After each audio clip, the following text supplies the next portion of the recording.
Hey, it's that time again, everybody. It's PetaPixel Podcast time. I'm joined by Jaron Schneider. Hi.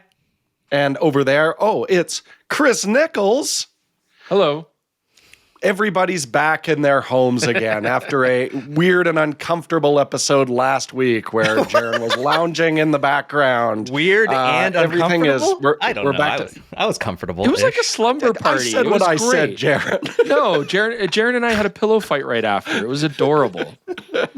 And to answer the question, I saw someone ask which side of the bed does Chris get? He gets the left side of the bed. I'm on the right. Yeah, he always takes the right. Yeah. Yeah, that was a hard and unflinching rule I heard. Yeah, and I'm trip. Big Spoon. That's fine.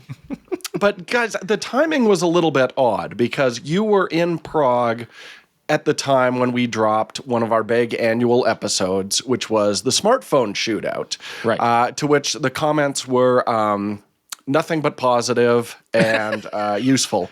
Yeah. So we saw this same thing last year is whenever we do this, it's like, why aren't you including all of these different Chinese phones with amazing hardware? Yes. So we are addressing that. We are rectifying it. We have Ted Kritsonis, who has reviewed a whole bunch of these phones, is going to be joining us a little later in the episode to fill us in on all the information that we don't have. I think it'll be eye-opening. It'll be very interesting. Exactly. Yes. So stay tuned for that. But if you want something else that's eye-opening about the three of us, it's time for my usual show-opening question so you can find out something. And you know what? We're going to be talking. Don't do that, Jaron. We're going to be talking Chinese phones, so that means we're not going to be talking apples or blackberries. Wow, but gentlemen, I want to know, what's your favorite fruit? Chris's response to these is what's funny to me. It's like he just looks baffled. Like, where did this even come from? Just oh my so God. annoyed with me every single time, and I would change nothing about it. Well, who wants to go first? So I guess it depends on what the process is. So, like, I actually think passion fruit might be my favorite fruit, like flavor, but it's not my favorite fruit to just like eat. Like it's a Bit of an challenge. indie rock choice there, Jaron. Oh, Like, is it? Oh, yeah. I don't do those passion mainstream fruits. I go for the underground passion fruits. I like passion fruit, but I think like the one that I find myself buying the most frequently, I like apples. Like a good apple, and I like Tangelo, the ones like with the orange with the little ball on top that's easy to tear off. Yeah. Those are like citrus in general, and like the really like the tartar apples, like Honey Crisp is good, Cosmic Crisp, pretty good. Oh, man. Yeah. That it's such a choosing your favorite fruit really for me depends on how good it is, right? Because fruits, it all depends on the ripeness and the timing and whatnot. Yeah, like a mangosteen is delicious if you're eating it in the Philippines, no but idea. if you're trying to get it here, it's terrible. I don't eat mongoose, but That's a meat. That is a snake-biting Jaron. meat, Jaron. All I would you know say what? from a consistency standpoint, like I think grapefruit are fantastic. Like a good grapefruit, usually consistent, great for breakfast. I'm a big fan. But when like a pear is perfect, it's transcendent. You know what I mean? You mean like a soft pear, right? Because the crispy pears are terrible. Well, yeah, but it's all about that ripeness. Like when you get a really good pear, it's fantastic. I mean, or melon is a good, when you get like a really good cantaloupe or something, it's fantastic. But normally it's not that flavorful. So, but it can be orgasmic. But I would say grapefruit for me is like consistently good. So I guess that would be my choice. Do you like It's not often pomelo? I've gotten a lousy grapefruit. I don't like weird fruits, Jaron. No, I mean, pomelo is a grapefruit. I'm just wondering, like, are you a ruby pomelo, red yes. guy? Yeah, Or they're fine. I like like a pink grapefruit, like a ruby or Okay, a pink so grapefruit. the classic grapefruit. That Sure, classic. Sure. Yeah. Okay. Yeah. I think location is everything because I am completely indifferent to melon, except when we were in Thailand, and I was like, this is not the same fruit. This tastes completely different, and this is my jam. But, for just consistency, I'm going to go pineapple. Hard to get into, but pineapple's great. Bit of tartness there. A quality pineapple I think is is where it's at. Oh, you throw a little curry sauce on that, a little something. Oh my pineapple's God. Pineapple's a good choice for Jordan because it's just like you, because like you've got like a very like sharp, rough, armored exterior. I think people find me approachable. But when you cut into it, it's all like stringy and like it burns in your mouth and stuff like that. But you still eat it anyways. So I think that's a really good choice. I don't know how you should be taking this, Jordan, because I think it's insulting. I'm giving this a D, this particular metaphor, but I'm sure we'll get some more as the show goes on. So you've got a chance at metaphor redemption, Chris. So why don't we start the show and we'll see if you can, get that redemption as it goes on. I'm just saying you're prickly.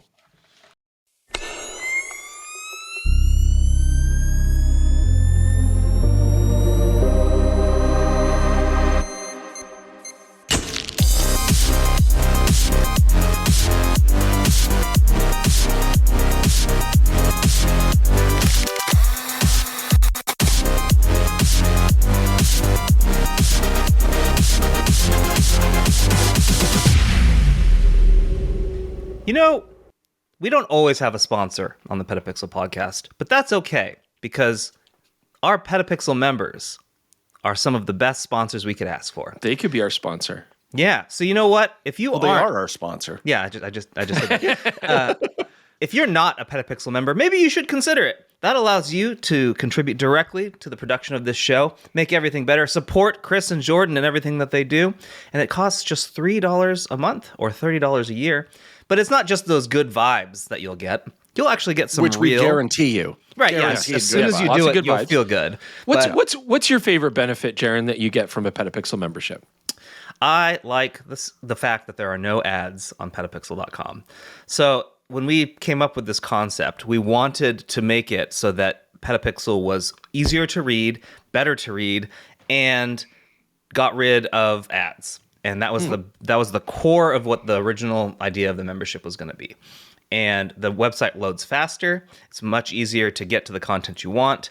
It's just overall my favorite perk. I'm logged in all the time. Nice. I log in on my phone. It's easy, and I prefer that. But what's your favorite perk, Chris? My favorite perk would probably be the sample galleries are nice. I think that's something that we've just introduced. So anybody who is a membership can download JPEGs and RAW files from the cameras that we review, the full production ones. And then you guys can do all of the things you want to those photos. You can cut them, paste them, scrapbook them, all that kind of stuff. You can edit Bring them to your local printing house and get them enlarged and call it your own work. Put your signature on it. It would be very difficult for us to stop you. I did this. I mean, what about you, Jordan? Didn't do that, but Jordan, what's your favorite perk? Oh, let me tell you, we got some sick merch. I'm wearing my PetaPixel shirt right now, but you know what makes it even sicker is when it's cheaper and you get a discount on the PetaPixel merch store. So you could wear the Shoot on Location You Cowards shirt that I love very much. You could have Mr. Beard, the Chinese Chris shirt. You could slap Chris's face on your chest. Yes. Are you a two-headed beast now? Not really. I don't know why I said that. Wow. And you gave me a hard time for the pineapple thing? Jeez. Well, so also, Jaron, is it true that if people do $30 a year instead of $3 a month, not only do they save money, but you'll send them pictures of your feet every month? Is that true? No, it's not true. So stop doing that. Stop saying that there are perks to our membership that aren't real. This is 2 weeks in a row now. Okay. And how also, much of a discount do we get on the barbecue sauce? Stop it. We're not doing a barbecue sauce. We visit that later. If you get memberships, Jaron will not send you pictures of his feet, which is that's right. Huge incentive. Okay. Oh my God. All right. Well, anyways, do it. Yeah. It's great. You'll love it. We would love it if you became a PetaPixel member. You can check the link in the description below and get the perks of membership right away. And with that, let's talk about the news. I don't know if you guys recall this. It seems to me like it was a long time ago. But GoPro had a new camera, like the 13 Black last year, and one of the main things that they were touting about it was that it was compatible with a series of new anamorphic lenses. And we were like, cool, let's have those in our review. And they said, no, because we don't have them yet. Well, the wait is finally over. You can finally get those. How long has this been? It's been a while. I wonder what happened. Well, I mean, we were reviewing those in Japan for the Nikon trip. So, that's right. Yeah, man. This was in September. Yeah. So we've got anamorphic lenses for action cameras for years now. This is not something brand new. But what is really cool about it is the GoPros are the only action cameras where the lenses can communicate with the bodies.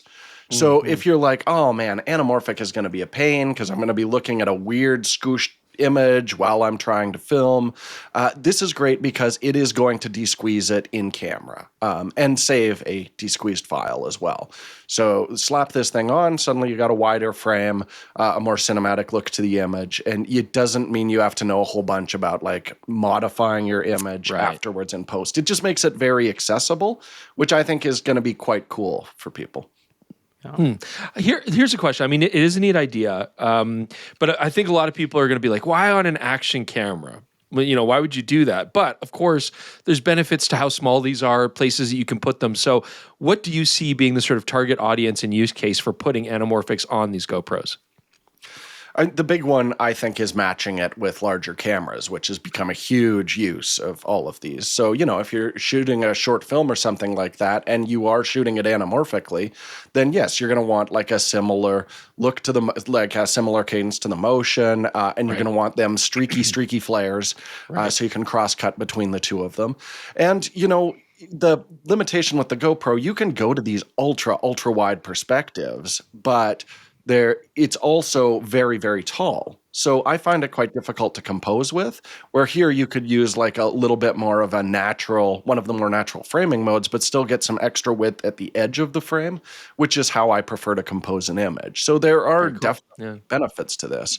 But I think it's something that, again, has been available for a very long time. This just makes it I'd say this is probably, if you want to dabble with anamorphic, the easiest way to get started with it. All right.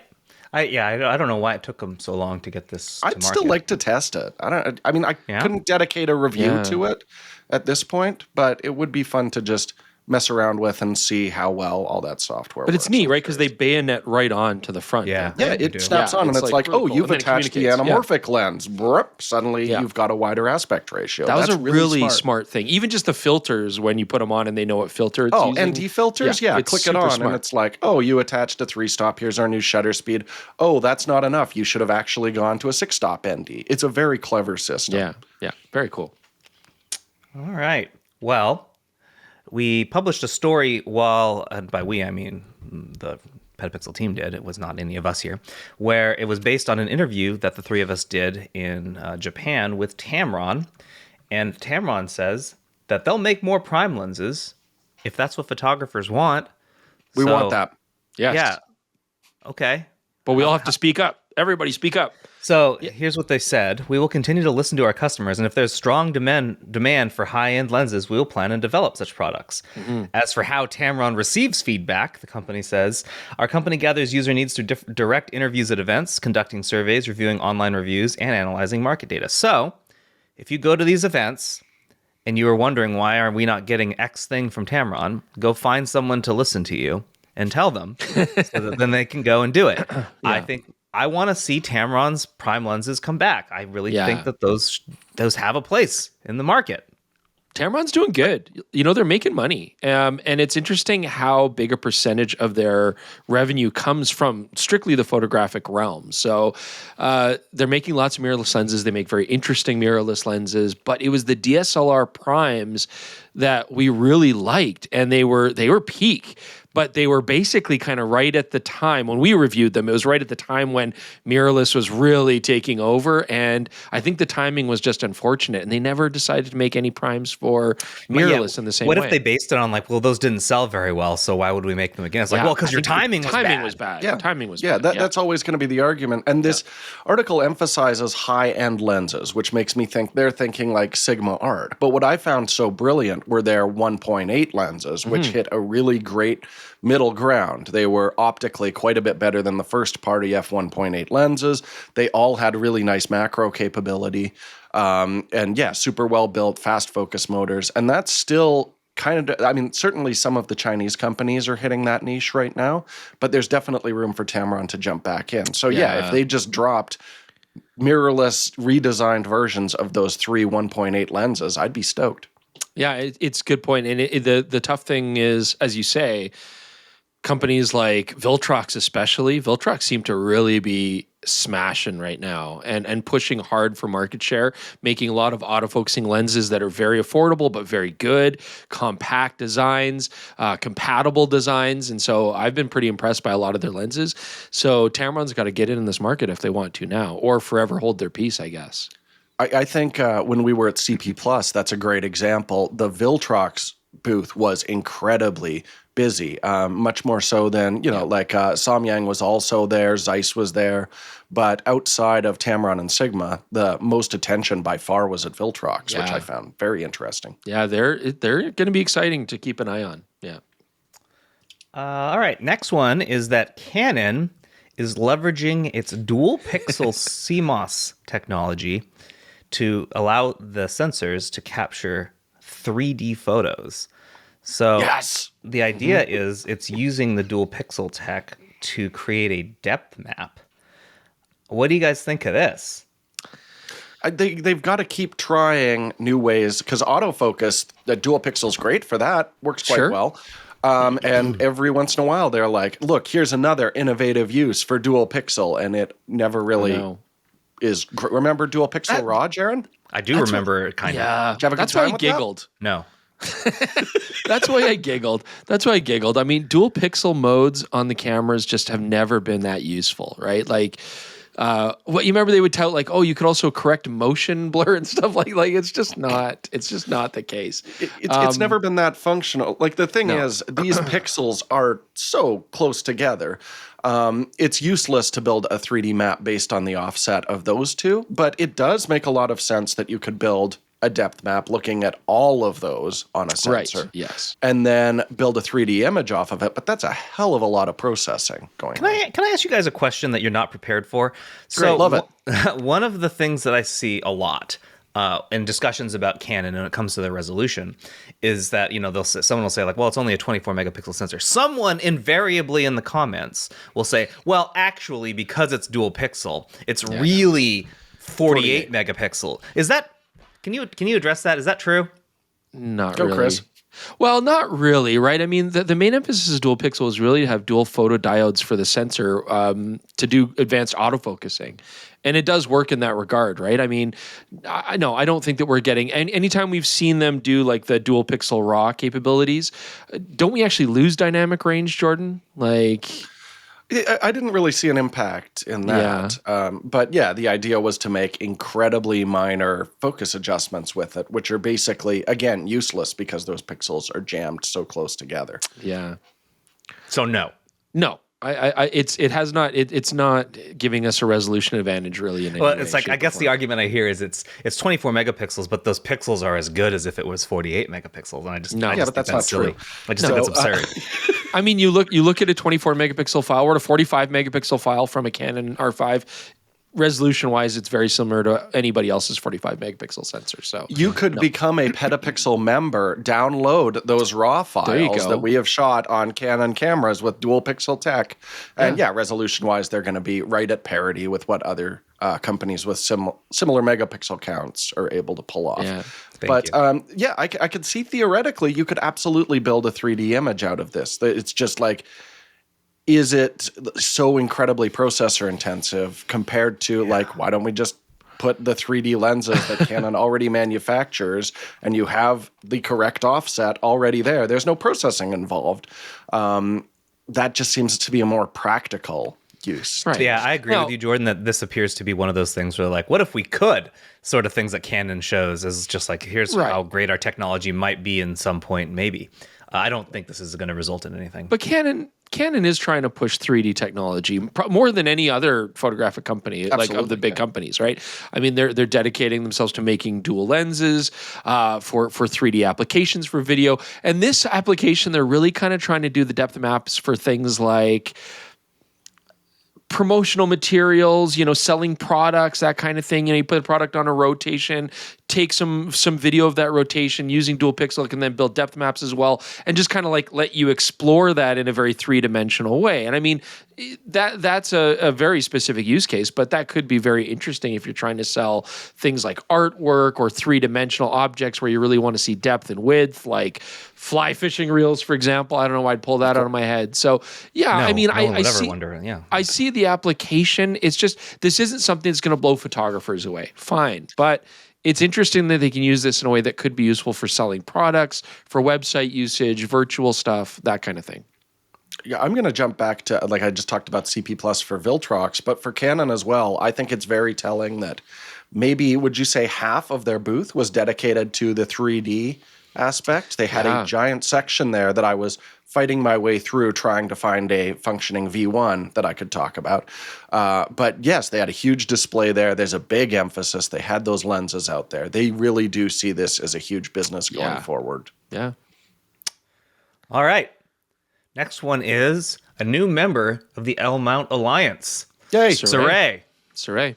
Yeah. So the first lens that's coming to L-Mount is the 85mm f1.4 Aurora, which I've never seen in person. Have you guys ever seen this lens? No. I have a box right there. What? Which we are banking for our next Chinese lens roundup video whenever we decide to pull the trigger on that one. But it's over there. You have this I haven't lens? used it yet. Yeah, not an L mount, but I have the E mount version. Oh. Well, but I'm curious now. Yeah, I didn't know that. Cool.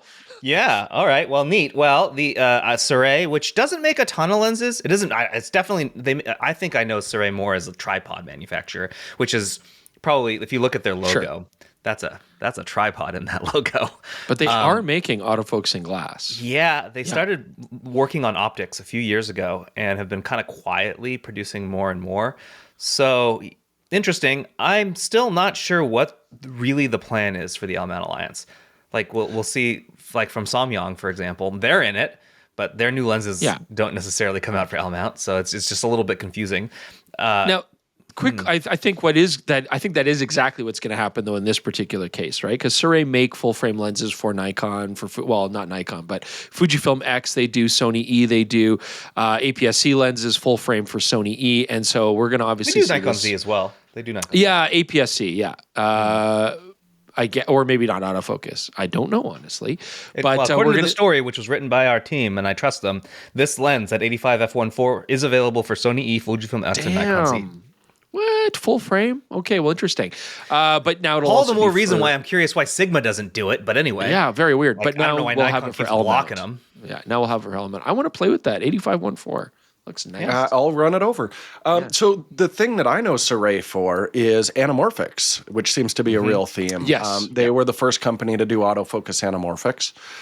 And this makes a ton of sense because the only native de-squeezing cameras for like mirrorless, of course, there's cinema cameras with other mounts, are those Panasonic L-mount cameras. And this will make a ton of sense now. You've got an autofocus anamorphic, which will be properly de-squeezed right in camera for you.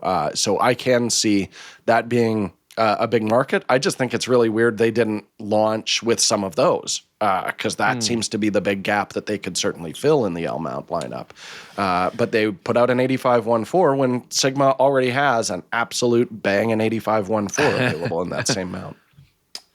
All right. Last story is that teasers. Well, basically, yeah. So by the time this podcast is published, these teasers will no longer be teasers. Everyone will know what they are. However, I don't know what they are. So I was thinking maybe we try and do some guessing and see how close we come.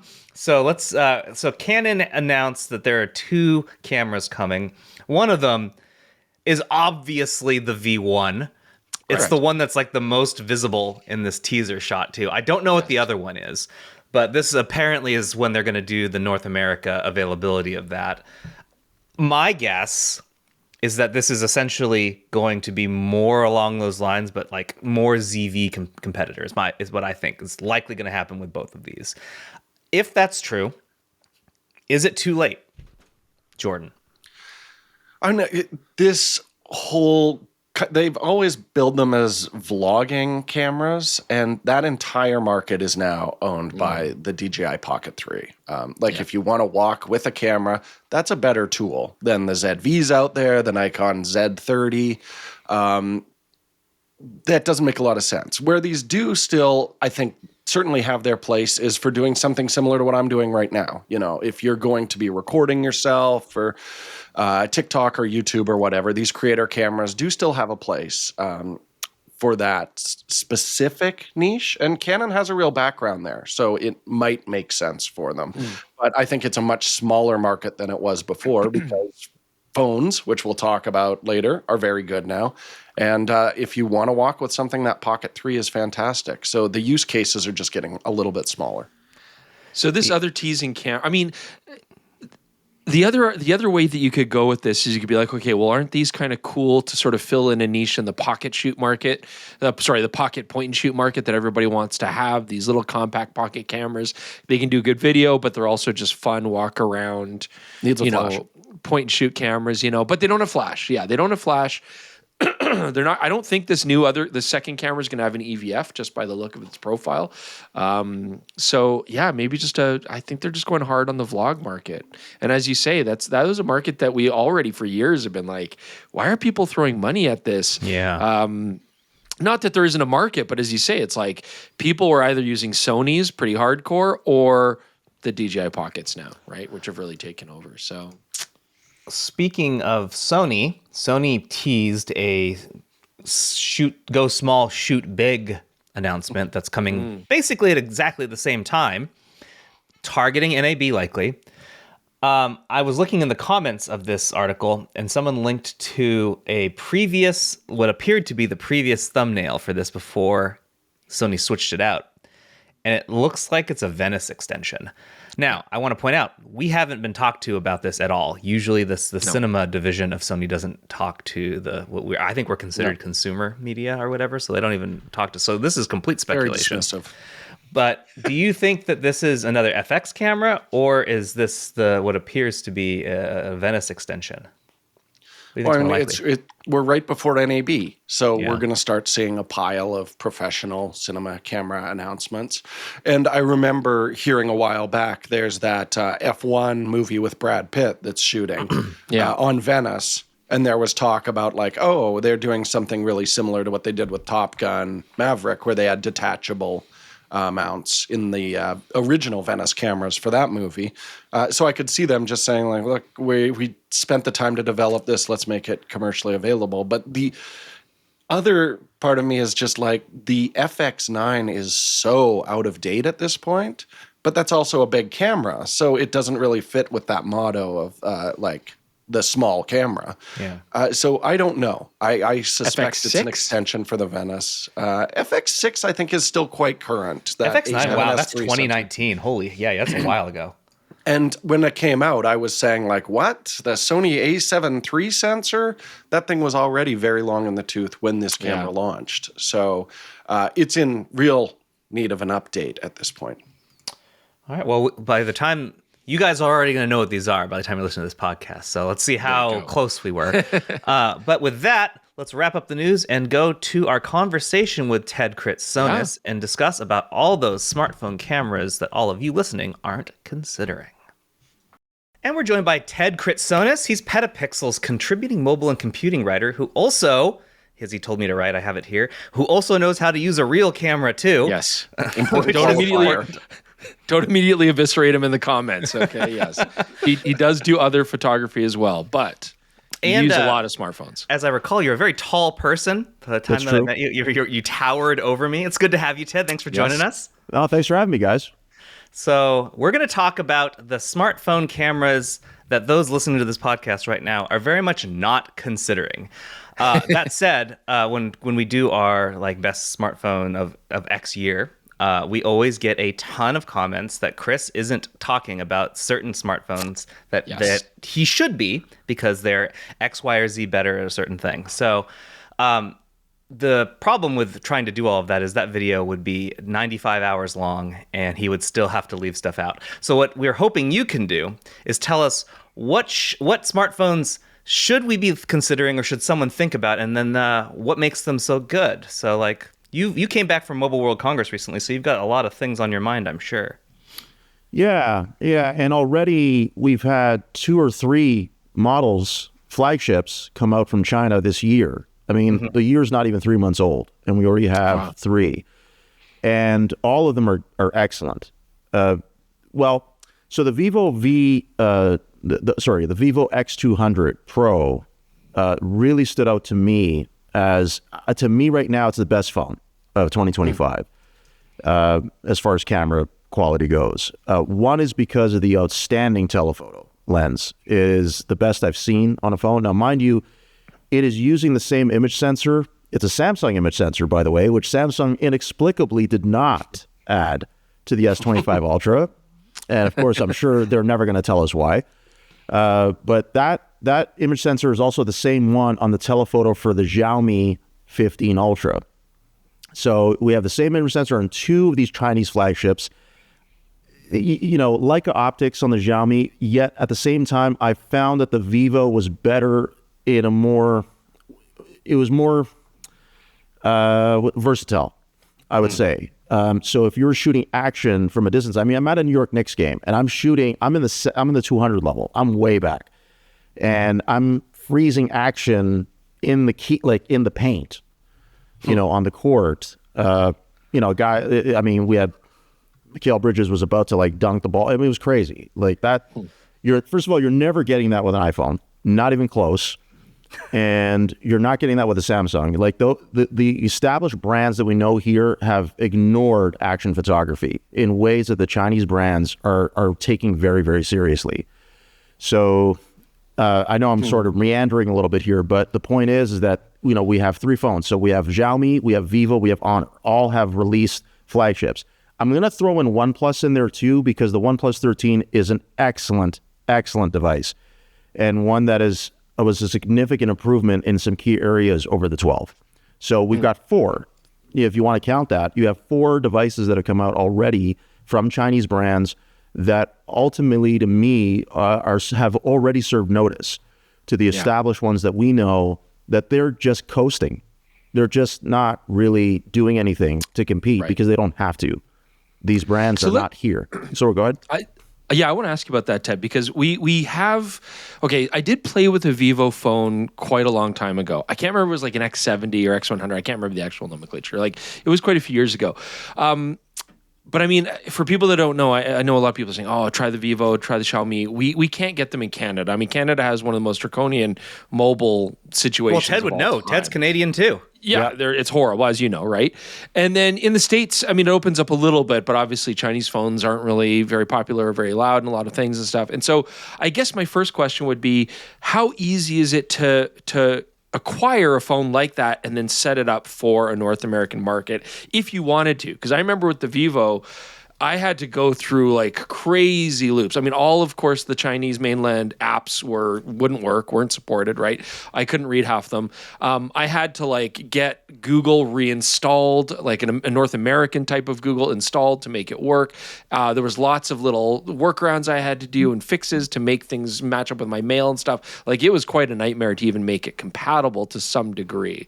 So how realistic is it to use one of those phones in a North American market? So the problems you're describing are not issues anymore because you have full Google Play services on these devices, right? If you're talking the X60, you might have been using a Chinese variant of that phone, but certainly actually the X60 I can think of because I believe that was the first one I tested.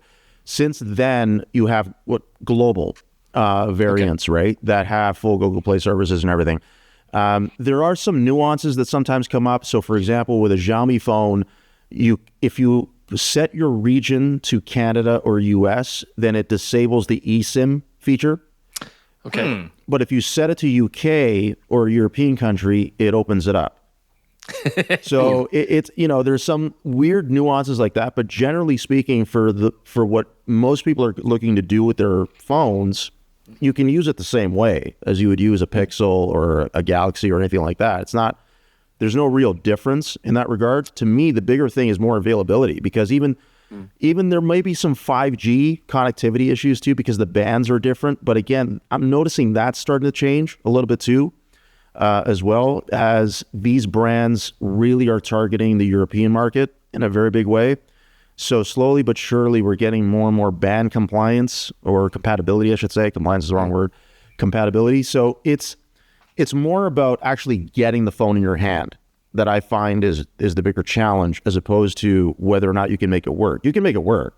I mean, I've used them. I test them all the time, and I do put SIM cards in them to test those things out, and it hasn't really been an issue. Okay, good to know.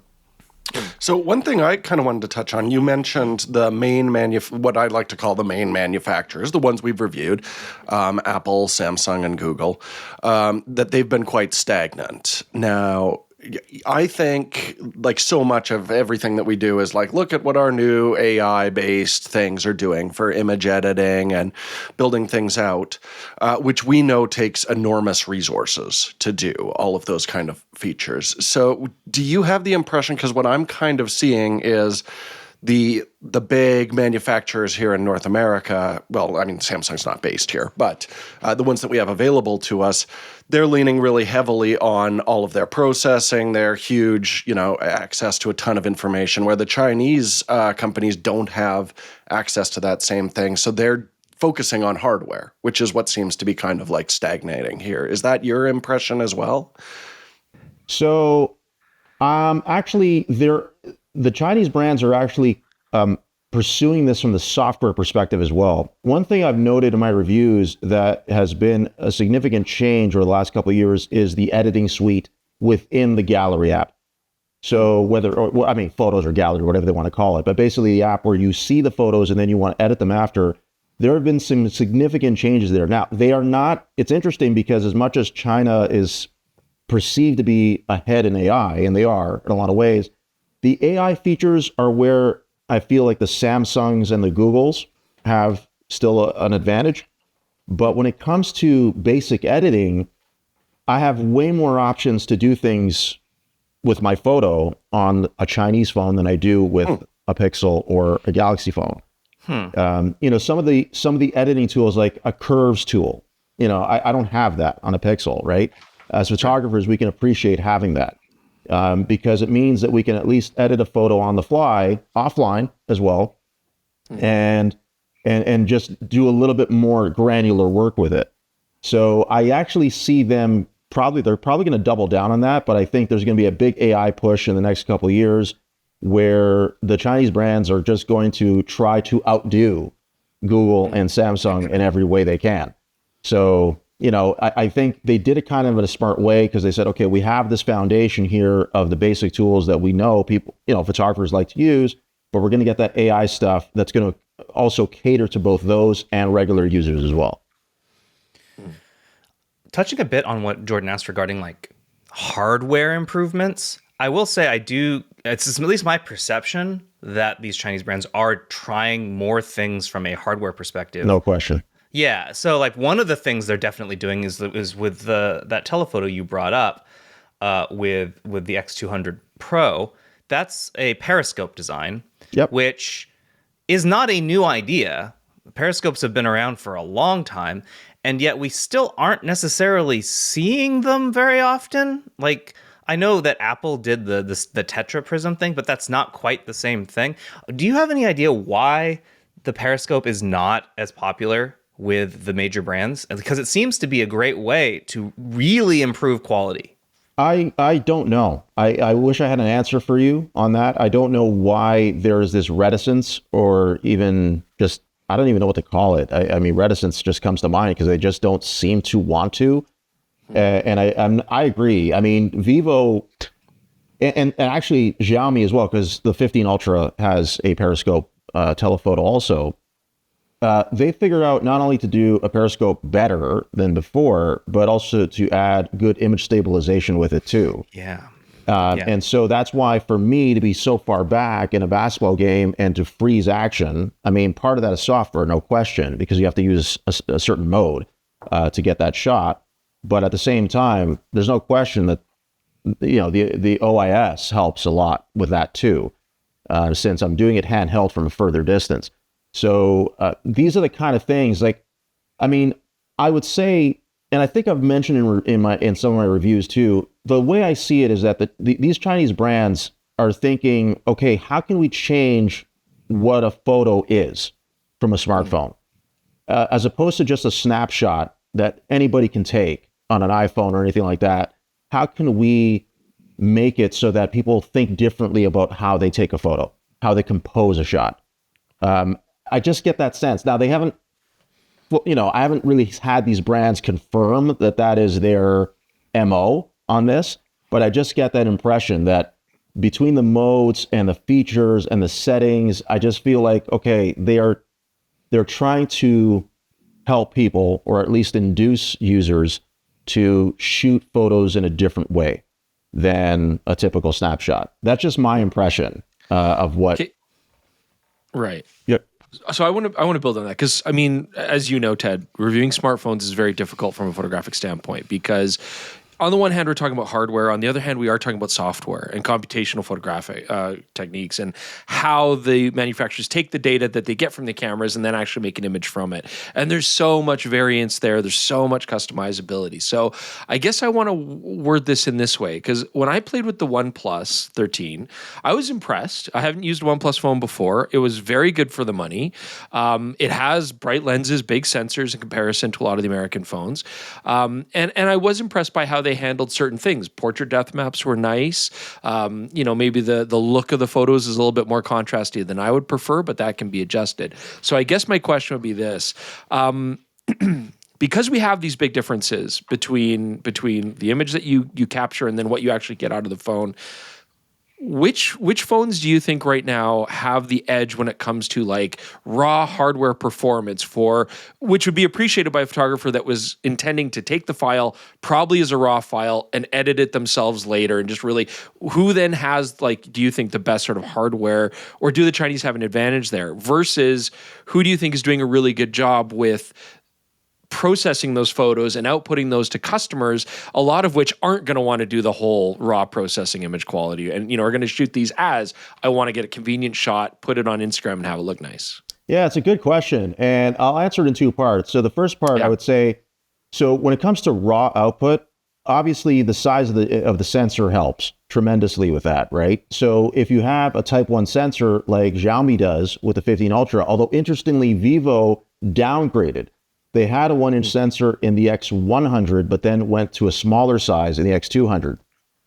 So interesting things, although you still also get really good photos regardless. But I would say for raw output, yeah, if you have a bigger image sensor, you're generally going to get a better file to work with because you just have more data to work with, right? On the flip side, though, when it comes to the processing side, this is where I feel like Vivo has a bit of an edge. So Xiaomi is really good. But where Xiaomi struggles is when it comes to dynamic, extreme, or really significant high HDR. So if there is, for example, Xiaomi still to this day struggles with exposed light sources. So if you have a bulb or something that is exposed and really bright, it has a hard time managing how to darken that to get detail out of the light, yet also lighten the darkest parts of the image. Vivo has figured this out so much so that even its mid-range V50, which I'm about to review for the site, can do it better than an iPhone 16 Pro Max. I mean, that's how good it is. So if I have an exposed bulb with a Vivo, it's not gonna blow it out. I'm not gonna get clipping from it. So Xiaomi is really good, but it struggles tremendously with that one particular aspect. Honor too. Honor is very good, but again, sometimes struggles with situations like that.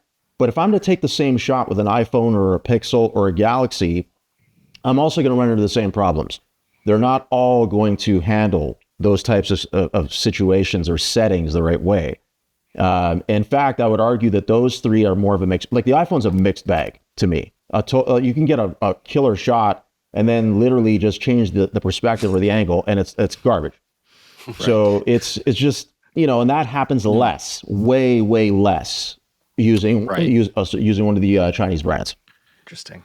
Okay, so then let's say by some miracle, the American market opens up and allows Xiaomi and Vivo's, it'll never happen. Let's just say it happens. Okay. Well, you can, for what it's worth, you can get these here. What do you mean by opens up? You mean like you can go to a Verizon like you can go to buy it? you can go to Verizon and you can get a Xiaomi, and it's part of your phone plan. I think that's the big thing. You're still buying these phones right now, as opposed to like, look, it's rolled into your monthly payments or whatever. Yeah. I think that's what. Because this is kind of the thing with Android users, especially is.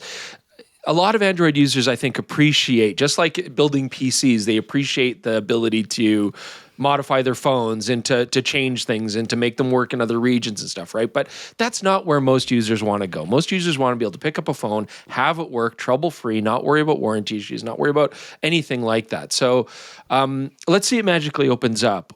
Why buy an American? I'm going to say American in quotes, right? Because Samsung is not an American, but why buy a Google, an Apple, or a Samsung, assuming that you have choices from all of them, equal convenience, equal warranty, yada, yada, yada, hypothetically. So why buy a Pixel, a Galaxy? Yeah, what's the if strength the options of the were American? There. Yeah. What are they doing better? Yeah, I mean, so the advantage that those three brands have, Google, Samsung, Apple, is that they have tremendous carrier support. Number one, Apple also and Samsung have a retail presence that helps too. So it's easier to sell the products and to show people the products. But the carrier support's a big one. I mean, OnePlus is an example. OnePlus is widely available. It's readily available. You're not importing anything. It's there. But they don't have that carrier support that the others do. And so routinely, I have the OnePlus 13 on me, and I have routinely people asking, like, what is that? Like, And this is the OnePlus 13. So it's not like the OnePlus 2. They didn't just come out 2 years ago. I mean, the company's been around over a decade, but it's still unknown, and they've been in the market before. It's not like they just arrived in North America yesterday. They've been here for a while. They haven't invested as much in it as they have recently, and I know that they want to push hard here because I think they recognize that there's an opportunity. But again, I think people will buy what they're familiar with, not necessarily what is better. Now, you can expose them to what's better, but I've had iPhone users tell me, oh my God, the photos you're taking are just out of this world compared to what I can get on my iPhone. But iMessage. Right. So sure, of course. Yeah. Right. And the iMessage thing is interesting because it is definitely a North American phenomenon. In Europe, they laugh at that. They're like, iMessage. You guys are sticking with a phone because of iMessage? Just use WhatsApp or something else. Yeah, they're using WhatsApp or Signal. Yeah, that's what we do. We don't even use SMS texting. Like we just message people through other platforms. We don't. It's interesting because I know Europeans don't want to be tied down, which is why an iPhone user will switch to Android or vice versa a lot more than we see here in Canada and the US. And I think that translates also to the decision a consumer might make when it comes to what kind of phone they want to buy when it comes to photos. Mobile photographers, I think, will think differently. But for the average person, I mean, as much as they appreciate the quality of the photos they get, I don't know that they're going to make that move if they feel like they're giving something up to get there. Right. So then if I read between the lines there, Ted, is it fair to say that you feel that the Chinese phones that we're talking about have a optical and photographic advantage over the phones that we have here in North America? No question about it. Oh, yeah. Without hesitation. What an answer. No question about it. Well, yeah, because they are also competing with each other. The one thing about Chinese brands, and this goes throughout all industries, is that they compete really hard with each other. There's a one-upmanship in China that we don't fully grasp here, where, Xiaomi will want to outdo Vivo, or Vivo will want to outdo, so it's kind of like it's similar. Like Samsung, for the obvious reasons, has their event in San Jose because Google and Apple are there. Samsung's not there, but they rent out a stadium to be like where those other guys are. Yeah, exactly. Yeah, throw some shade. But the problem is, it's one thing to throw shade at your competitors by having an event in their backyard, but it's another when you really do nothing with the product to outdo the other guys. And that's where, with the Chinese, they're doing it all the time. They're just constantly trying to outdo each other. And it leads to, now in some cases, it leads to some wacky things that you see in phones, but most often it leads to things that are really actionable and really, really good and interesting. And so because they're not here, Apple, Google, and Samsung don't feel any pressure, and they're just kind of coasting. I mean, it's that's it. Like, and you can kind of feel it when you talk, because I ask people all the time, "Are you happy with your phone? What do you think of the photos that you're taking?" And a lot of them are just like, I don't know. I feel like kind of Apple's lost its mojo. It's not like I upgraded from like a phone 2 or 3 years ago. It's better, but it's not. I hear it's fine. It's fine. It's fine. Like, and I'm hearing that more with Pixel users too, which is interesting. More and more Pixel users are kind of like, yeah, it's fine. It's fine. I don't know. I was actually impressed. Well, I mean, it changes so much, right? And preferences change. Like, I've always liked the Apple image quality because it tends to have like a very natural look to it. The portrait mode is getting really impressive. Their depth maps are great. I think they do good portrait mode. Their telephoto sucks. There's no doubt about it. Yeah. It's been bad for years. Google we've always liked as well, though. And again, I feel like Google, but I was actually really impressed by the Samsung S25 Galaxy this time around, just for overall image quality and stuff. But again, this can all be customized. This can all be tweaked. I always find it difficult to really round down like what's the most important thing for somebody wanting to get one of these phones, because they all operate wildly differently. It's not like photography, traditional photography, where a camera is effectively a camera, different interface, but the science is the same, the rules are the same. Here it's really like, wow, it's such a crapshoot what you're going to get. As you know, to test a phone, you got to shoot thousands of images to really get an idea of how it's going to operate in different situations. It's very hard for I think prospective buyers to understand a lot of that stuff. And I think, as you say, maybe it fosters this environment of complacency where you're like, look, I just want to get whatever I got last year because it worked and I don't want to mess around with it. And the idea of going to a phone from China and having to make it work here and everything seems daunting, right? Well, yeah, I mean, the geopolitical stuff doesn't help either, because that adds to a perception that, which I find ironic, because people will say, oh, you want me to buy a Chinese phone so that, the CCP can spy on me? I said, you know what Google knows about you from your Pixel, Galaxy, your iPhone? Yeah. Because you might want to consider that before, I get it. Like you may have this view or perception, but regardless of what phone you're using, you are selling, data. You're creating data that people are going to see. So, they all know our internet history. They know what we search for. But to your point though, Xiaomi tried to approach this. I think the Xiaomi partnership with Leica, because that's a key point to all this, is that the brands I'm talking about have partnered with established photography brands. Vivo, Zeiss. Vivo's with the Zeiss. Does Honor have a partner? Honor's not with a partner the same way. The only partnership they have of note is with Studio Harcourt, the famous studio in Paris. So that's why Honor's portrait mode is very different from the others, because it just has that look to it that I think is very unique and really, really cool as well. But the others, OnePlus with Hasselblad, Vivo with Zeiss, and Xiaomi with Leica, these partnerships, but particularly the Xiaomi Leica one, because you're choosing a Leica look before you even take a photo. So it's either authentic or it's vibrant. On top of that, you have 6 different Leica filters you can use in pretty much every mode. So it could be, black and white contrast, natural, sepia, so you have different ones that you can use as well. Again, all of which I think are meant to provide that either natural look, or maybe you want to pop the colors a little bit more in a way that's very easy. It's just not hard to do. You just make a selection on the app and you're good to go. So, to your point about Apple, I mean, you can take very good photos with an iPhone, but the consistency is my issue with it, is that I can take a really good shot and then I just kind of adjust the angle and it's terrible. It's way too warm. Like the color balance is way off. It's things like that I feel like Apple's gotten very lazy on. Is that okay? And whenever they show photos at their events, you can tell that it was a film crew that basically took the shots. But I would argue, but I say that about all the brands when they do that. Samsung's notorious for that too.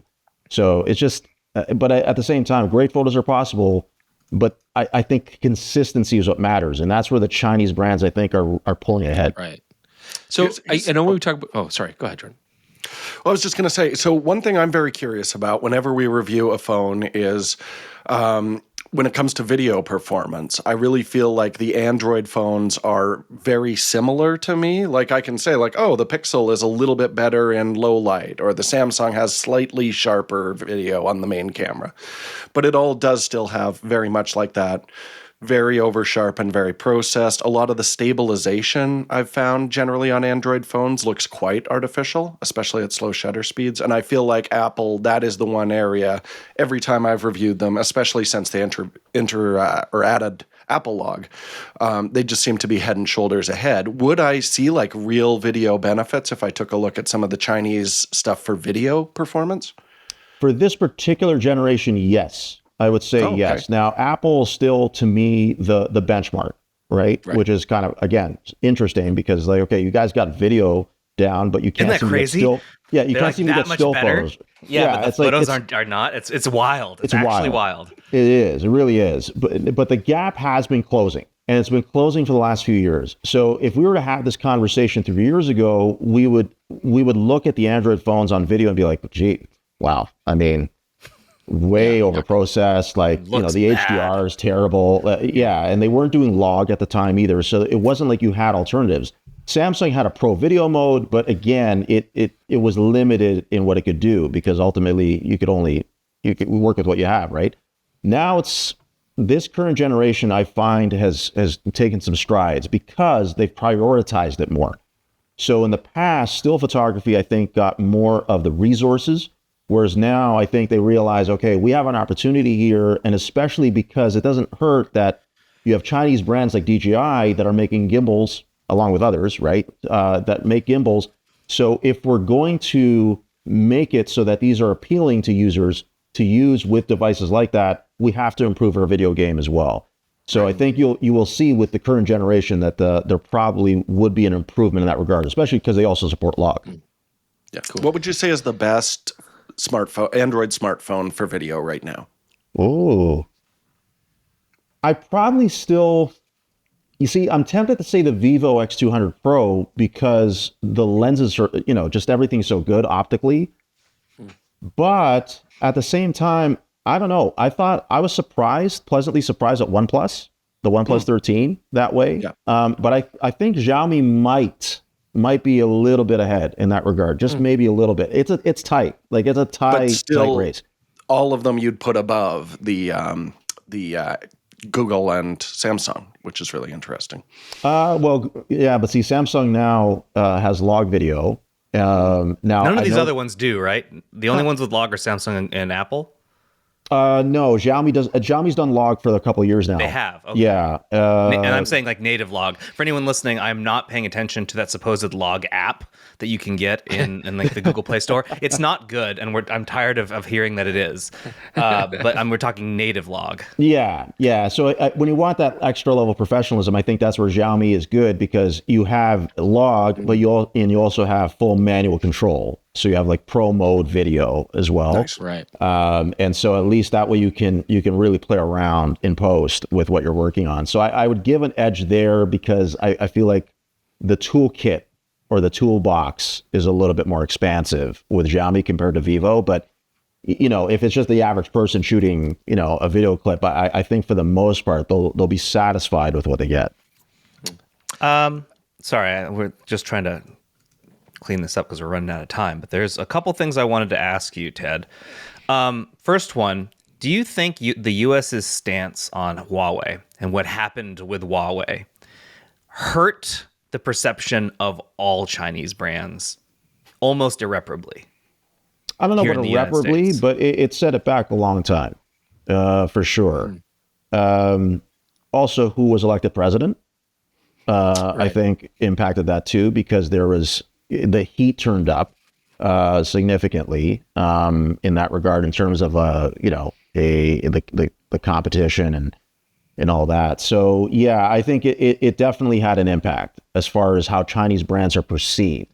But I think there's also the fact it's like I think there's some shock that okay, hold on, like 10 years ago, a gadget made in China would have been like, oh, Okay, I don't know if that's really high quality. It'd be a bargain basement kind of thing. Yeah, and today, it's just like the quality surpasses what we would expect in a lot of cases. I mean, DJI's trajectory in the last 10 years is astonishing, in my opinion.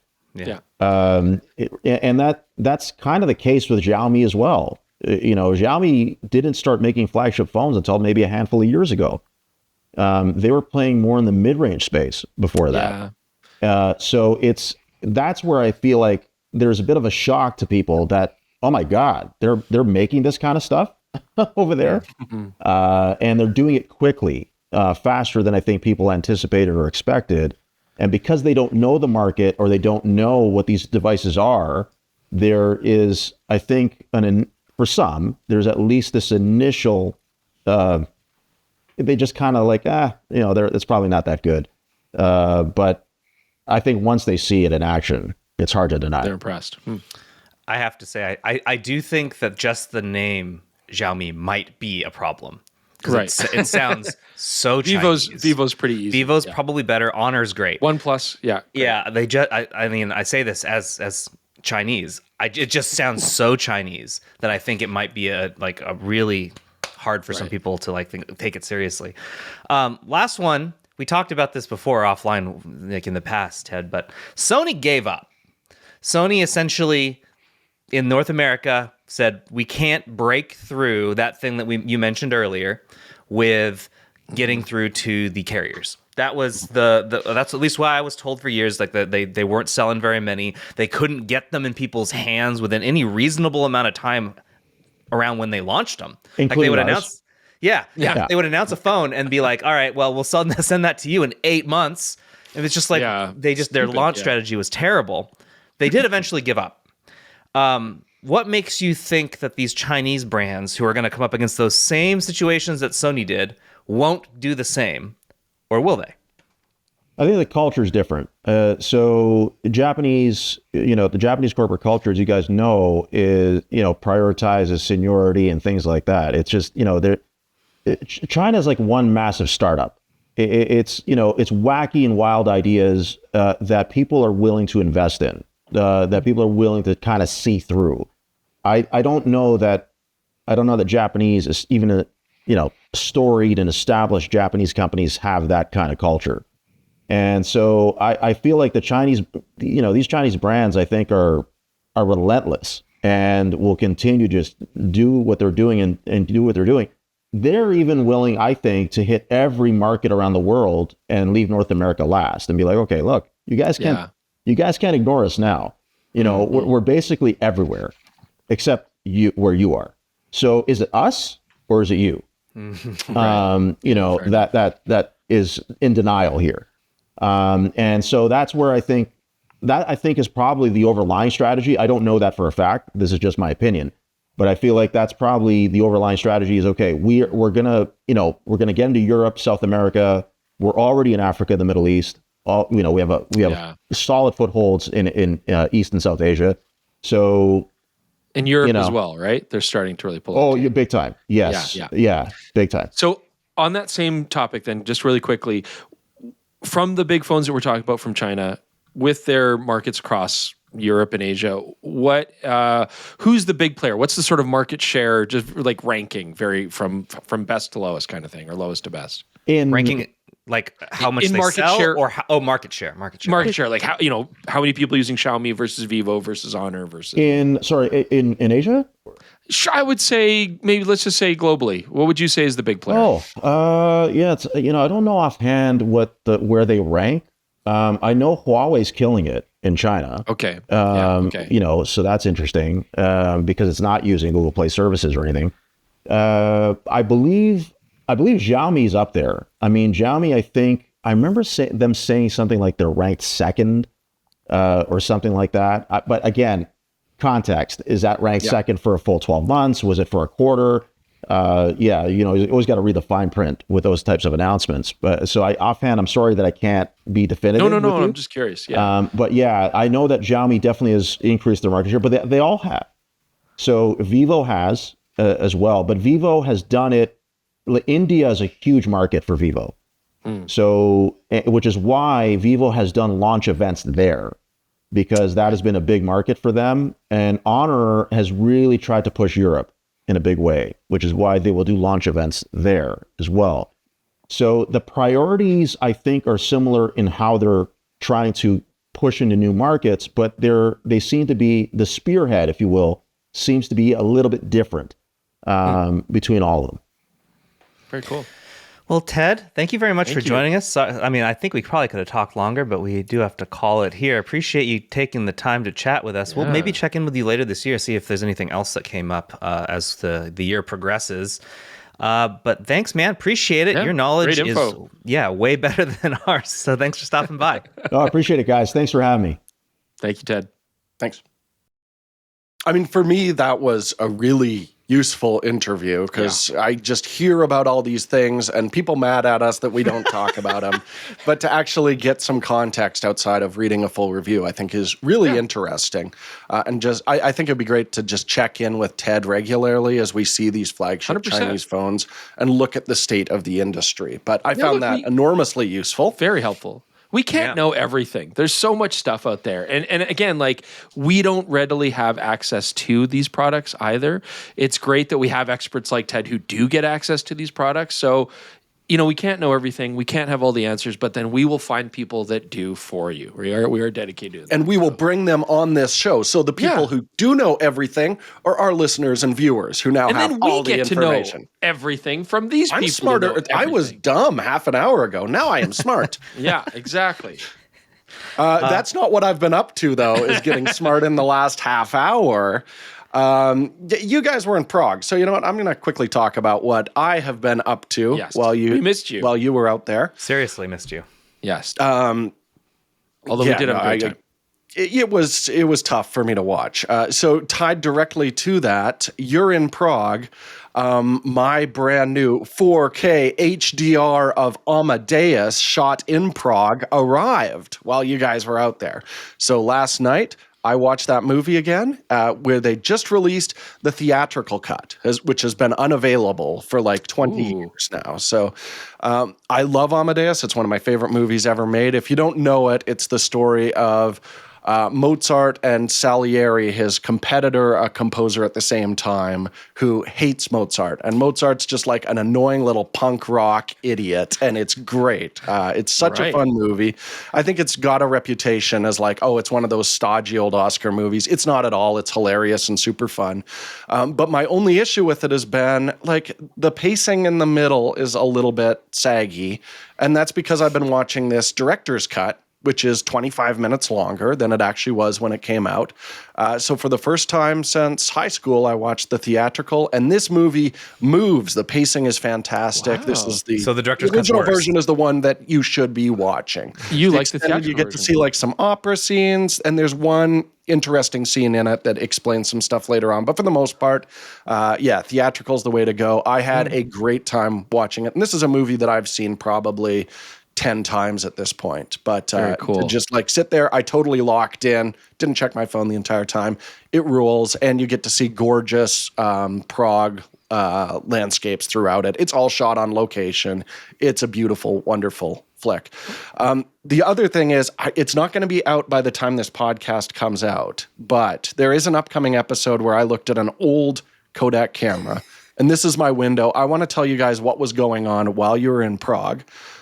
Chris, you might remember when we were in Norway, I would charge up this camera. Yes. It's a Kodak V705. Yes. And I would get a few shots on it. The battery light is flashing. 5 or 6. 5 or 6. And then it would shut down again. And I was like, this is fine. I can get some test shots.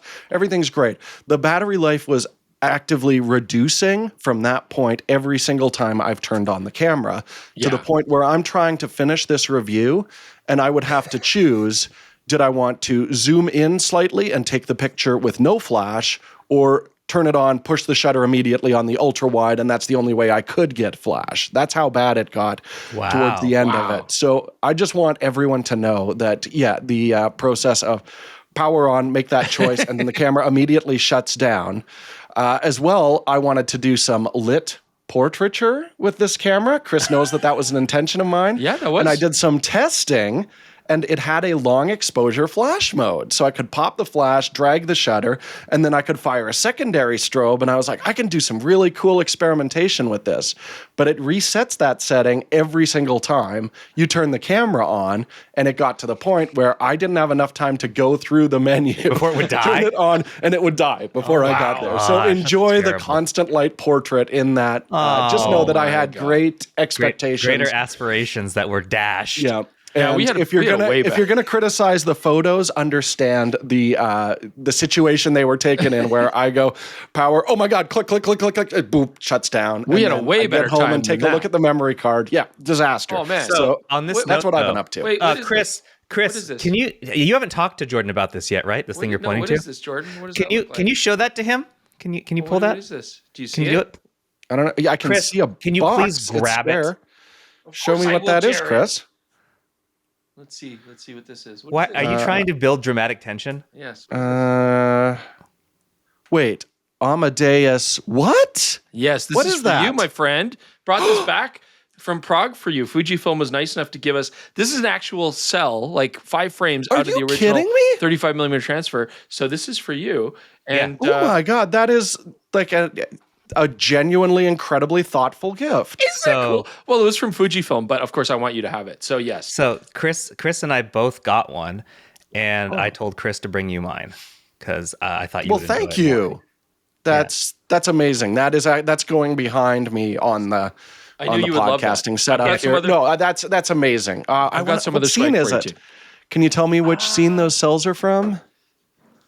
Hold it up to the light there. Yeah, it looks like an older gentleman sitting in a chair backlit with a window, and he's talking with his hands like. Well, that is old Salieri, brilliantly portrayed by Oscar winner F. Murray Abraham. That's with some exactly of who it the is. best old age makeup I have ever seen. And this thing came out in '84. It's unreal what they were able to pull off there. There you go.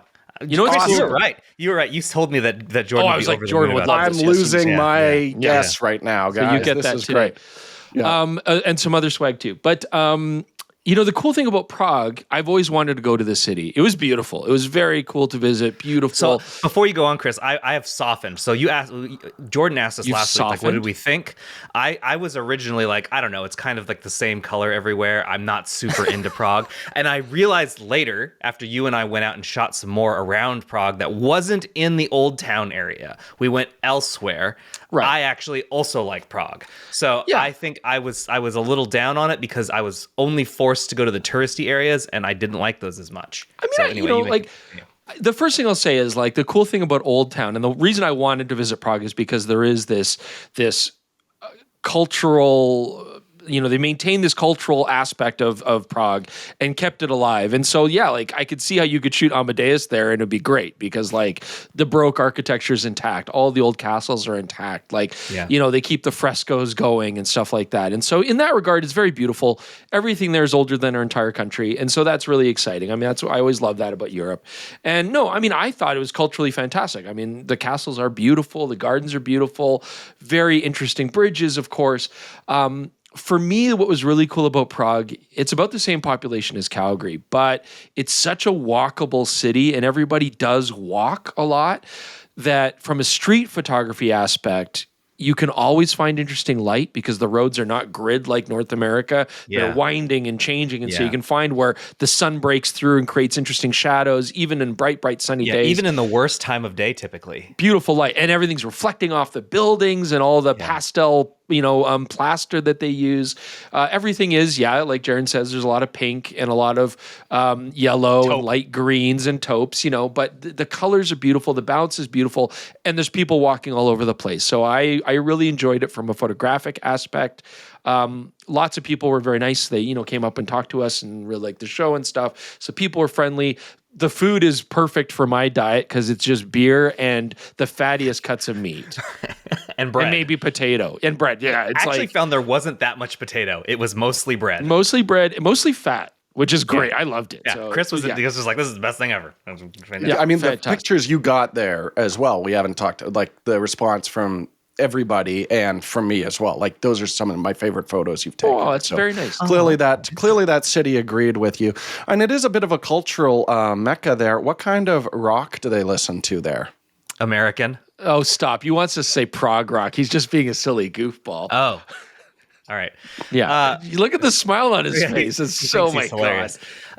All they do is listen to Mozart anyways. That's it. Yeah. The last thing I'll mention about Prague is Chris she shot a full roll of Oriental Seagull using on my R2A, my best R2A with Thaipox's new 75mm. Thigh pouch. It's pronounced thigh pouch lenses.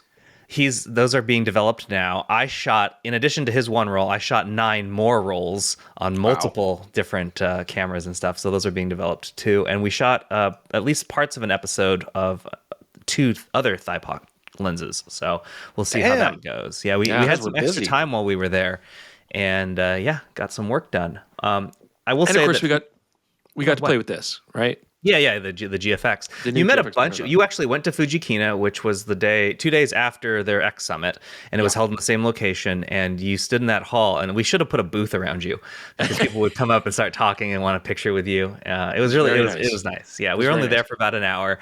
Anyone who got to say hi to Chris, it was really he very much enjoyed seeing all of you. So, but this is a nice camera. I have to say, it's a nice camera, and I've come around on it, and I think it's actually really quite an effective tool.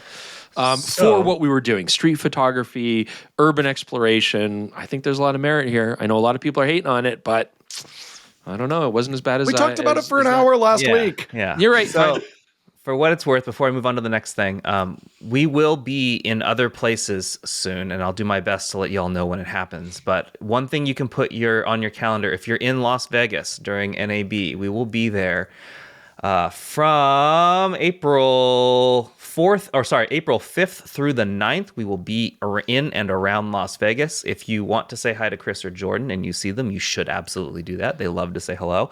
I don't know that we'll have a place that we're specifically going to meet with people, but if you make it into NAB, you'll probably have a chance of seeing them on the floor. We'll mostly be in the acquisitions hall the whole time, so you got a good chance of bumping into us. Now, let's move on to never read the comments, which we always do. But again, Jordan just said, we talked about this for an hour, but actually we've got a whole bunch of comments about this camera, don't we? Yeah, I've got a few here that I thought were worth answering. That's why it's here, Jordan. So one of them, this actually spurred us to check from T-Rich Pictures. Is this camera made in Japan? It is. Yes. This is made in Fujifilm's GFX factory. Yes. So that is entirely in Japan. I believe this is the same facility that they used to make the X100 in before they moved it to a larger facility. Largely, I don't know about all of it, but basically almost the full extent of the GFX is made in Japan. And most of the other cameras in Philippines or somewhere else. So yeah. That says made in Japan on that camera again, though. So there you go. Bet Ghazal says, why do none of these photos pop like raw medium format should? Jordan, do you have an answer for this? I don't know, man. Like you answered this on Threads once. I have been posting there's nothing magical about medium format depth of field video that we did back at DP Review all over the place this week. I just threw it up on Threads. I'm like, well, I'm going to need this week, it looks like. You know what? It's going to give you the same look as a 28mm f3.2 on full frame. It's I don't great buy the medium street photography. It'd be perfect for landscape. But if you're fixated on shallow depth of field, then look at a Leica Q3. That's not even the medium format look. What gives you the pop on medium format cameras in general is that they're often using these like 100 megapixel sensors, which are great, fantastic. We love the sensor. Fantastic. Tons of resolution. You can crop it, you can change it. But they're 4:3 aspect ratio. That's a bit of a different look natively than 4:3. You would get with mirrorless cameras and APS-C cameras. But I don't buy it. I don't buy the medium format look. I do buy that it's like a really sharp lens with a really high resolution sensor, so you get tons of detail, and that's great. But yeah. Last one on the GFX from Dodgeball. How does f4 on medium format do in low light scenes compared to an APS-C with f1.4? Pretty close.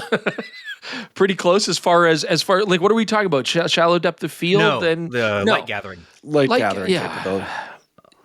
This sensor you can absolutely push high ISO, but and get really good results. Absolutely. But again, I will say the GFX 100 RF does have a somewhat slower lens. And so what this forces you to do with this camera is push the ISO higher. Absolutely. And that was kind of their intention, is like in those situations, you are going to have to crank the ISO, and that does cause noise, and that does take away some of the detail that you would otherwise capture. And that is one of the compromises you make to make this as small as possible. You cannot get a free lunch in photography. The lens is very compact, and so the light gathering on it isn't stellar. And so one of the downsides is, in low light situations, you got to crank the ISO higher. Yeah, and in terms of total light gathering, moving from an APS-C to a medium format sensor is giving you a stop in 2/3, more effect, like less noise, effectively, which would put us equivalent to like a 2.5 lens. So yes, f4 is noticeably slower than that. Your APS-C camera with a 1.4 lens will do better in low light, but it's not going to get you 100 megapixels of detail. Yeah. Okay. Last one. Well, two things from the podcast last week. No. Despite what Chris was saying, we are not making a barbecue sauce. That's bull crap. Stop making things up and getting people excited about things we'll never do. Do you have a good barbecue sauce recipe? No. Yeah, so why? Okay. And on this very related note, G. Lindsay said, as I watched this, I kept asking myself, is Chris on drugs or does he need to be on drugs? Jaron, if I subscribe, will you use my dues to get help for Chris? There you go. He won't accept it. Chris doesn't believe he needs help. For every person who's criticized me, including my coworkers, there was like 10 people that were like, "That's great, I love it. Chris is hilarious and funny." So like, look, I'm not going to change for anybody. This is my shtick. If you don't like it, don't watch. I am not currently on any drugs. No. So Chris with no sleep is equivalent to someone taking a fistful of party drugs, has been my experience. He actually did finally get sleep, of course, the day before we left. Don't stifle my joy, though. You know what I mean? Like, why can't we make a barbecue sauce? It'd be great. Everybody loves barbecue. Anyways, whatever. For innumerable reasons. Moving on to tech support. Actually, I forgot to put these in here, so let me really quickly put them in the media library. But we've got a couple here. Let's do one that's not a speak pipe first, so that I have time to put them in here so I can play them. So we'll do this one from William, which is an email. It's kind of long, so I'll do my best to read this. Jordan, for the past 3 decades, I've had the pleasure of serving as a multimedia producer for the Florida Institute of Human and Machine Cognition, a human-centered computer research facility in Pensacola, Florida. Over that time, I've had the chance to work with every type of digital camera, stills, and cinema one can imagine. And your work has been a guide along the entire journey. I truly have enjoyed watching you and Chris over the years from the camera store all the way through to PetaPixel. Thank you for being you. Including in the any case, comments. Yeah, well, he was talking to Jordan, not you, Chris. Thank you for being you, Jordan. Yeah. Well, in any case, for the past decade or so, I've been documenting various aspects of our research with various models of RED digital cinema cameras. Each has been a pleasure to use, and honestly, the one thing I never hear anyone talk about online is the amazing flexibility of the R3D files. There's been a lot of focus on RED recently, but Red LUTs recently, but for people working off of a network, the flexibility of 16-bit R3D files is truly where the meat and potatoes lie, for me. Having the ability to edit 10 to 20 streams of video for video collages directly from the source files without having to generate any proxy files has honestly been the most impressive feature of these cameras. That, and having the ability to dial in 22:1 compression for everything but green screen works, gives us 6K files at much lower data rates than ProRes. Red abandoned that feature in DSMC3 cameras with the launch of the Komodo and only gave us 3 compression rates to choose from, with their lowest compression equating to something like 12:1 on DSMC 1 and 2 cameras. Mm-hmm. But you get he went a little bit more detail, but you get the drift. Things might Did you enjoy doing all those numbers and letters, Jaron? No. Things might have improved with firmware updates, but I haven't had the chance to check it out recently. For what it's worth, I still shoot DSMC2 cameras on a regular basis and the Komodo as well, but the long takes I reserve for the cameras with 22:1 compression options. I'm hopeful that someone like you can put some public pressure on Nikon. There's no one you want more than Jordan standing over them, putting pressure on them. This is tall, imposing figure. Putting public pressure on Nikon to incorporate the DSMC 1 and 2 R3D compression algorithms into their cameras. I've had to crack open our Dragons and Ravens to replace the internal batteries, and judging from the internal hardware, I feel like all of Nikon's top-tier mirrorless cameras have the internal components to easily handle the recording compression of R3D. In any case, keep on being a badass, and if you guys ever want to come to Pensacola and film robots to test out some crazy piece of camera gear, the invitation is open. I want to do that. So a bunch of people should get PetaPixel memberships so we have the budget to go play with robots. That sounds awesome. As far as Red's compression, I've said for the longest time, it's been a while since I've shot something on a Red, but the last time I did was a short film, A Walk Down to Water. And I said, we are going to endure having a Red camera on set because we're going to appreciate it so much when we're in post, because those Red files are absolutely wonderful. Like, that is a use where compressed RAW is truly effective because the file sizes are very small and it's very easy to work with. Like, we were playing it back on an Intel Mac 6 years ago. We were dealing with 6K dailies and able to work with it in real time.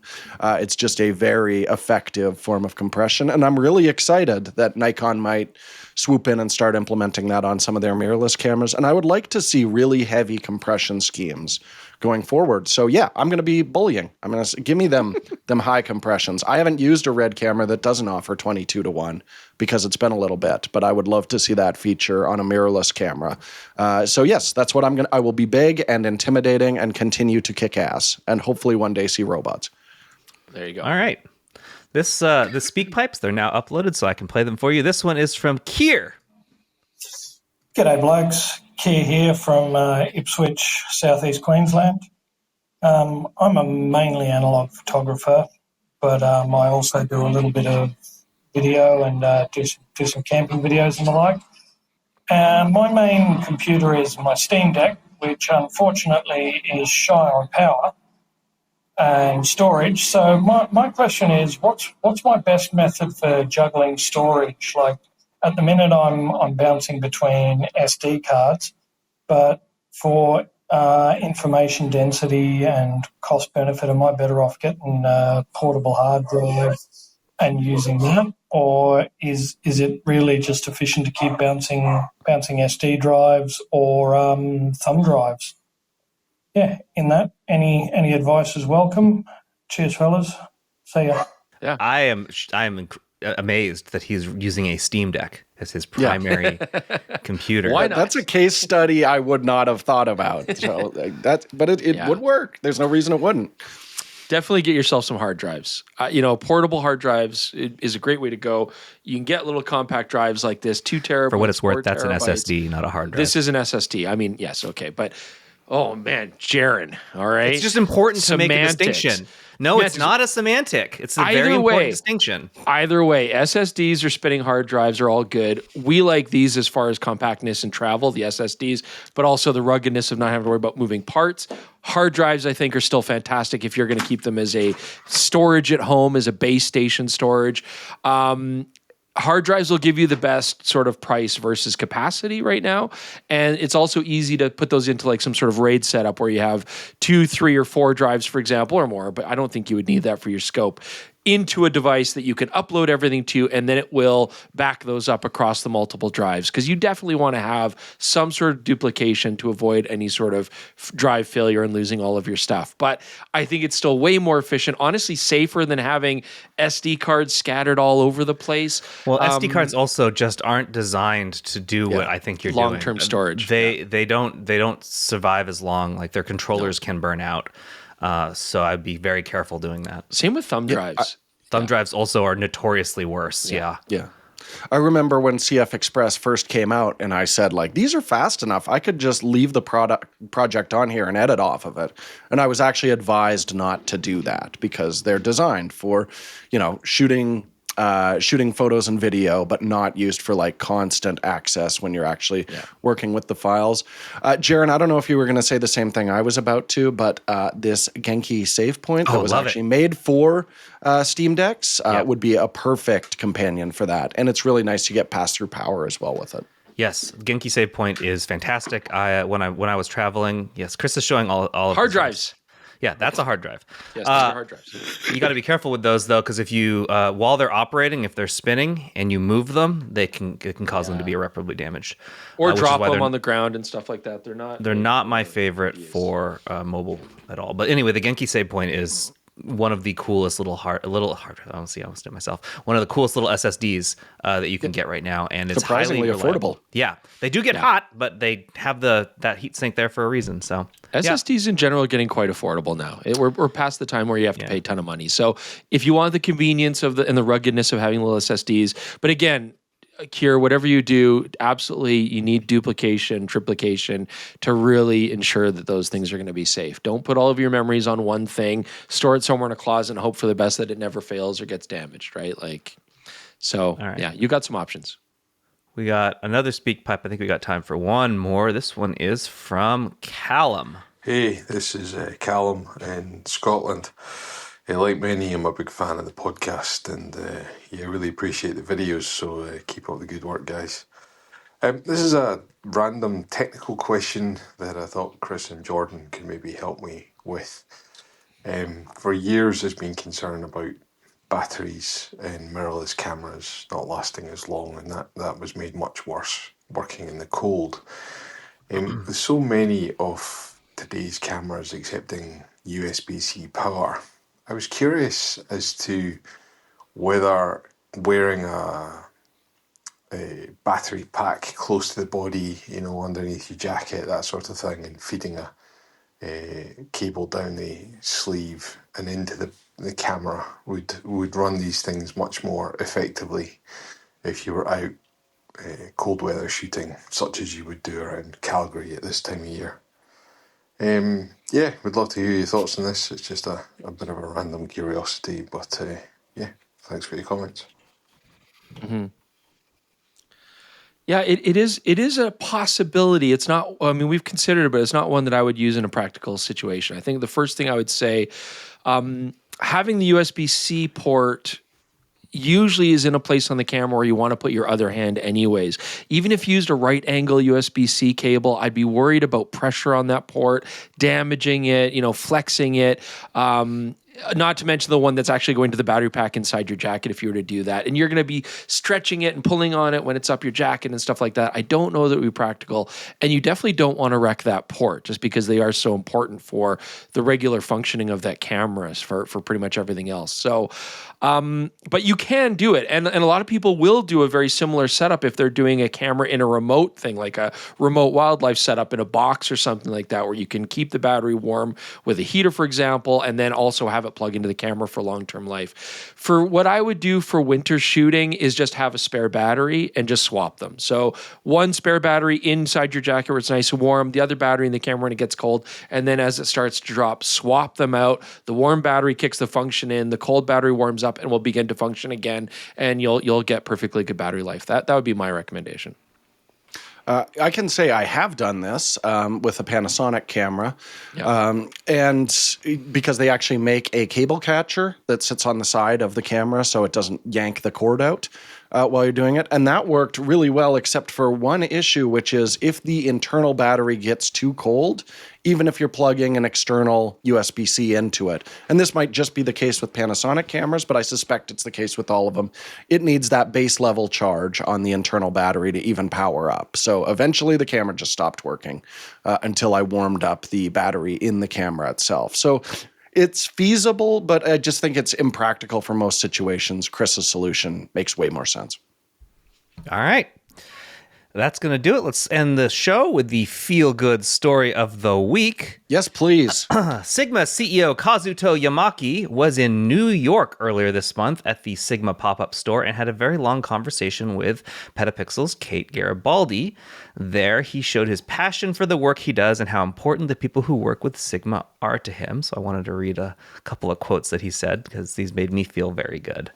When I was 7 or 8 years old, probably the number of employees at Sigma was 100 or something. My father always told me to study hard and become a proper president of the company and take over the business. He was always patting my shoulder and said, "You have the responsibility of 400 people, and you have to study hard and work hard to become an excellent CEO." That's what I remember. So my father was a really poor photographer, but he loved photography. That, yeah. Well, Kazuto also says he thinks he's a poor photographer too, but still also shares the love of photography anyway. And he always told me to take over the business because photography is a wonderful business, because people take photos when they are happy. So the photo business is about happy business. So he always asked me to take over. It's a really nice business, and I've tried to take over that philosophy.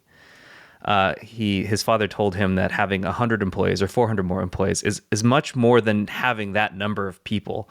Those are taking care of their family members too. So a proper president is not just taking care of those employees, but all of their family members as well. this whole family that runs Sigma. Jared, he's not going to adopt you. Just stop it. Stop it. It just makes my heart happy. Like that's good. That's how great they are to their people. What he thinks about when he runs his business, and like this made me feel great. How long are we going to keep doing the podcast before we change the name to the Kazuto-san Fancast? Because that seems to be the overriding theme the last month. I think it's great. Like, we talk to head honchos of big companies all the time. He's the only one who consistently brings it back to, like, it's really important that I provide jobs and a good working environment for my employees, which is great to hear. And we don't hear it nearly enough in this industry. And he'll come down and actually party with us in his suit. And with a rippin' playlist, and he'll take a picture with my wife and be a delight. And he mingled with a lot of just, regular people, customers right off the street at the pop-up store too, right? So that's pretty cool. Yeah. He's a man of the people, for the people, and that makes me feel good. Happy, feel good. All right. And with that, that's the PetaPixel Podcast this week. We will be back next week, one day later than usual. The podcast will be published on April 3rd. That is a Thursday, but we will be back. So we'll see you then. Thanks for joining us. And then thanks again to Ted for joining us talking about smartphones. And you guys should consider a PetaPixel membership. Just saying. We'd appreciate it. Have a good one. Eat a pineapple.